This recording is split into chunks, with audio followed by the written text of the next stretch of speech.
हम पुनीता चौधरी एगो हनुमान के गीत गबै छी। आशा करै छी जे गीत सबके नीक लागत तऽ लाइक करब, सब्सक्राइब करब, कमेंट करब। फेसबुक पर देखै छी तो फॉलो करब।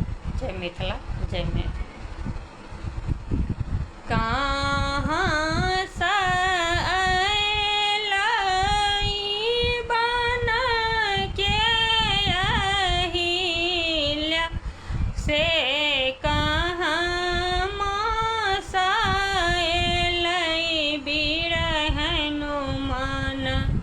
हो ललनमा कहाँ सँ अयलै वीर हनुमान हो ललनमा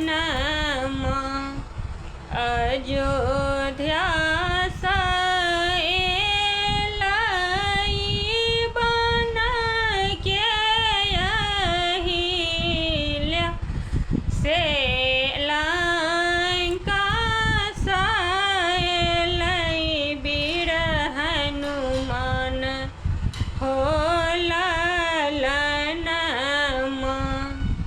अशोक वृक्ष पर चढ़ी गेलनि सिया मुख देखी लेलखिन। अशोक वृक्ष पर चढ़ी गेलनि सिया मुख देखी लेलखिन। सिया सुधी लयलनि वीर हनुमान सिया सुधी लयलनि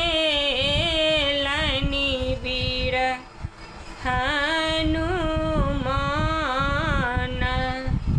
रुइला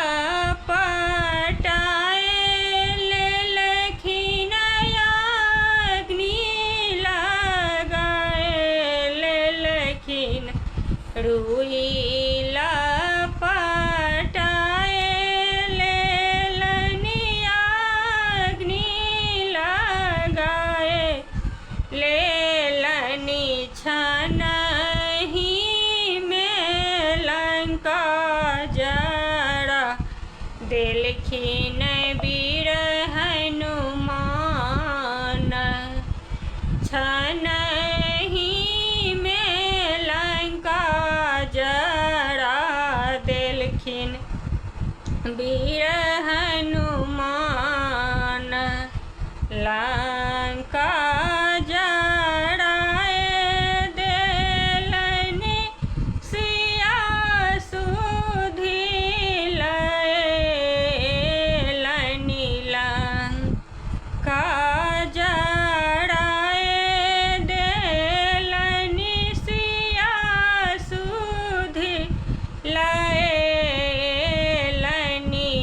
राम जी के काज संभारी देलखिन वीर हनुमान।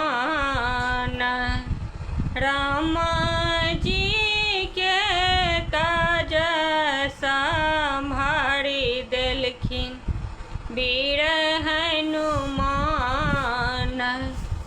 लंका के लोक कहई बनरा रे बनरा से केओ नहीं चिन्हई वीर हनुमान हो ललनमा केओ नहीं चिन्हई हो वीर हनुमान। लंका जराए देलखिन लंका उजाड़ी देलखिन छनहि में लंका केलखिन सुडाह वीर हनुमान छन देखिन सुदाह वीर हनुमान